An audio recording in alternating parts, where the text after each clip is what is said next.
জাতীয় নির্বাচন যে সময়ে আয়োজন করা হোক না কেন, তার আগে প্রয়োজনীয় রাষ্ট্র সংস্কার করতে হবে। রাষ্ট্র সংস্কার ছাড়া নির্বাচন চায় না ইসলামী আন্দোলন বাংলাদেশ। রাজধানীর পুরাতন পল্টনে দলটির কার্যালয়ে সংবাদ সম্মেলনে এসব কথা বলেন মহাসচিব অধ্যক্ষ হাফেজ মাওলানা ইউনুস আহমেদ। 28 জুনের ইসলামী আন্দোলনের মহাসমাবেশকে ঘিরে একটি গোষ্ঠী নানা ধরনের ষড়যন্ত্রের পাশাপাশি ঢাকার বাইরে তাদের পোস্টার ও ব্যানার ছিঁড়ে ফেলা হচ্ছে বলে অভিযোগ করেন ইউনুস আহমেদ।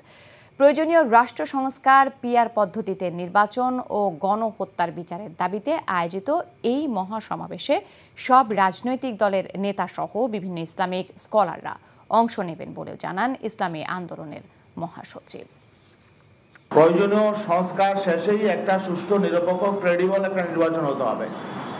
তার আগে আমরা যেন তেন কোনো নির্বাচন চাই না। 2-1 মাস এদিক সেদিক হলেও যাতে নির্বাচনটা সঠিক হয়, নির্বাচনটা মিনিংফুল হয়। বান্ডেল থাকলে প্রতি সেনমানিতে টাকা বাঁচবে। বিকাশ সেনমানি বান্ডেল কিনে জিতুন প্রতি লেনদেনে।